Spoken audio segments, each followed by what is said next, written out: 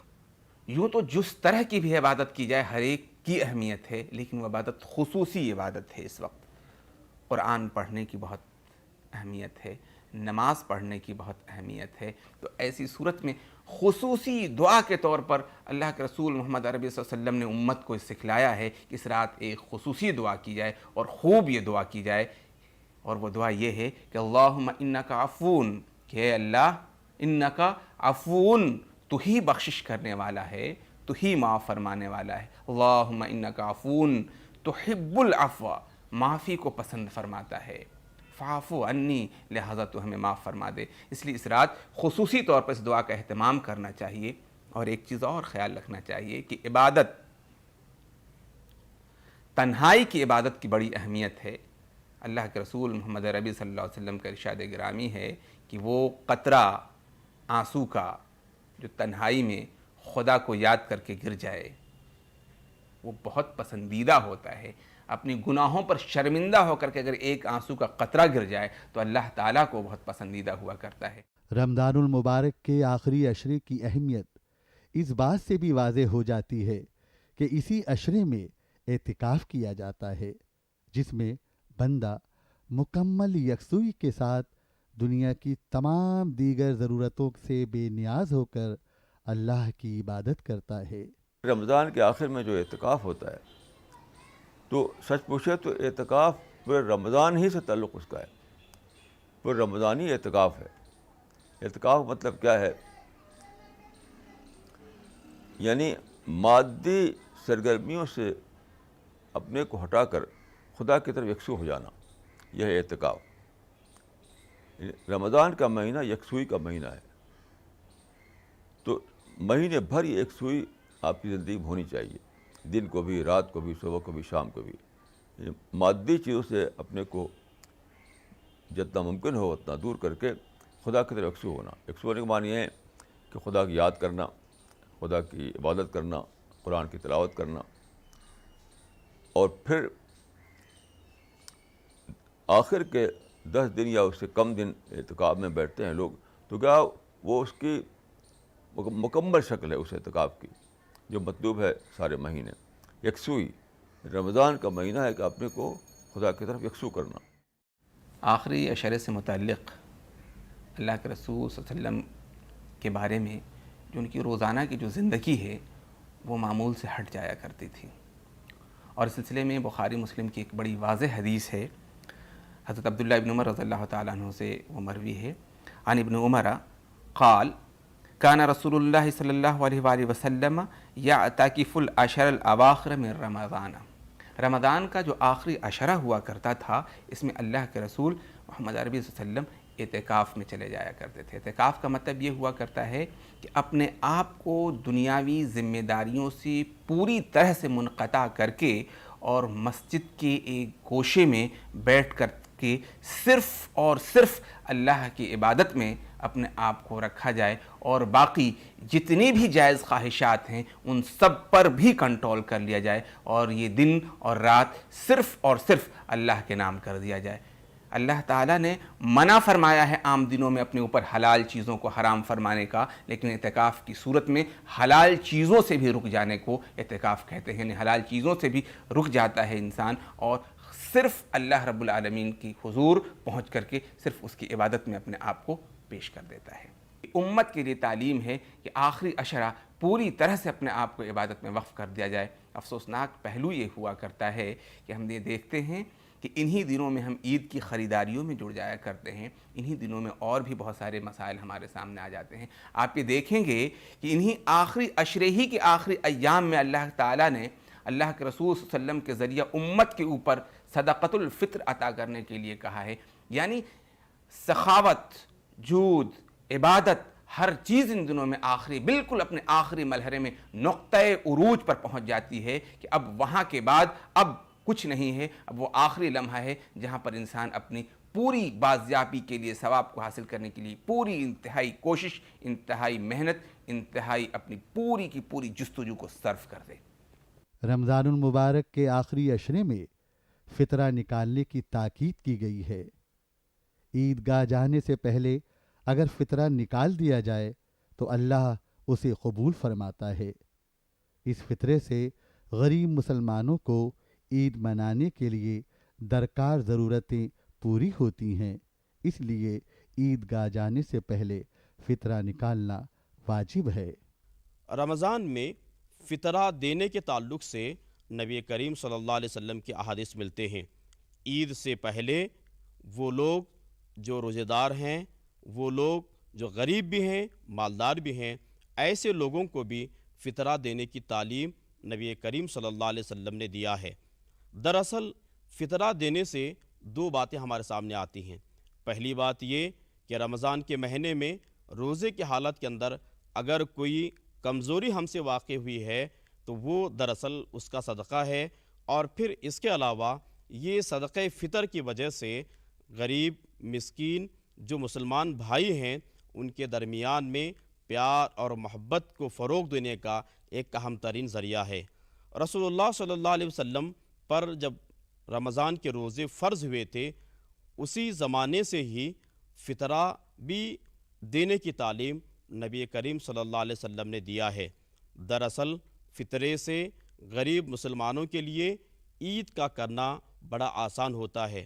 وہ اپنے بچوں کے درمیان، خاندان والوں کے درمیان اور اپنے اڑوس پڑوس کے درمیان بھی عید بخوشی اسے ادا کر سکتے ہیں. اس لیے عید کی نماز پڑھنے سے پہلے فطرہ دینے کی تعلیم ملتی ہے. رمضان المبارک ہمیں اللہ کی بڑائی بیان کرنے، اس کا شکر ادا کرنے اور اپنے اندر تقوی پیدا کرنے کے بابرکت مواقع فراہم کرتا ہے. اسلام میں جو بھی باتیں ہیں وہ انسان کی فطرت کے مطابق ہیں اور اللہ رب العالمین چونکہ انسان کا سب سے زیادہ مزاج شناس ہے، اس وجہ سے اس نے جو کچھ بھی عطا کیا ہے وہی انسان کی فطری زندگی، وہی انسان کی ضرورت ہے. تو بنیادی طور پر اسلام انسان کی ضرورت کا نام ہے. اب آپ دیکھیں گے کہ اسلام کی ہر چیز میں کوئی نہ کوئی ایک پیغام ہوتا ہے. کہیں محبت کا پیغام ہوگا، کہیں اخوت کا پیغام ہوگا، کہیں اتحاد کا پیغام ہوگا. ہم اس آخری عشرے کے اندر بھی ایک اتحاد کا پیغام دیکھتے ہیں. اس سلسلے کی ایک حدیث جو آتی ہے وہ یہ ہے کہ اللہ تعالیٰ نے اللہ کے رسول محمد عربی صلی اللہ علیہ وسلم کو بتا دیا تھا کہ وہ رات کون سی رات ہے جو کہ 1000 مہینوں سے بہتر ہے. لیکن جب آپ تشریف لے کر آ رہے تھے تو دیکھا کہ 2 لوگ آپس میں جھگڑ رہے ہیں, لڑائی کر رہے ہیں. ظاہر سی بات ہے, نبی ایک امن کا پیغام, امن کا پیامبر ہوتا ہے. فوراً جھگڑے کے نمٹارے کے لیے دونوں کو صلح کرانے میں لگ گئے اور صلح کرایا. لیکن اب اس کے بعد حدیث میں آتا ہے کہ ان کے ذہن سے بات محو کر دی گئی کہ وہ رات ہے کون سی. اور پھر جب اللہ تعالیٰ کے پاس اللہ کے رسول نے رجوع کیا کہ اللہ تعالیٰ میرے ذہن سے اس وجہ سے, اس بڑے کام کی وجہ سے میں بھول گیا کہ وہ رات کون سی ہے, تو کہا ٹھیک ہے, ایسا ہے کہ اب اسے آپ 5 راتوں میں تلاش کیجیے. اس سے پتہ چلتا ہے کہ جھگڑا کس قدر مصیبت ہے. اس کی وجہ سے وہ رات ہم سے کھو دی گئی اور تلاش کرنے کے لیے کہہ دیا گیا. اور اس سے یہ بھی پتہ چلا اتحاد و اتفاق کتنی بڑی دولت ہے کہ اتنی عظیم رات کی دعوت, اتنی عظیم رات کی کو لے کر کے اللہ کے رسول صلی اللہ علیہ وآلہ وسلم امت کے پاس آ رہے تھے, لیکن جھگڑے کو ختم کرنے کے لیے ان کو نمٹانا ضروری پہلے سمجھا. اس چیز سے اللہ کے رسول صلی اللہ علیہ وسلم کے دعوت کا, اس سے نبوت کے پیغام کا, اسلام کی دعوت کا ہم تک واضح طور پر یہ بات ہمارے سامنے آتی ہے کہ ہمیں آپسی جھگڑوں سے پرہیز کرنا چاہیے اور اتحاد اور اتفاق کے ساتھ اپنی زندگی گزارنی چاہیے. جدھر سنیے آوازیں صلی اللہ ہے, خوشی ہے مسرت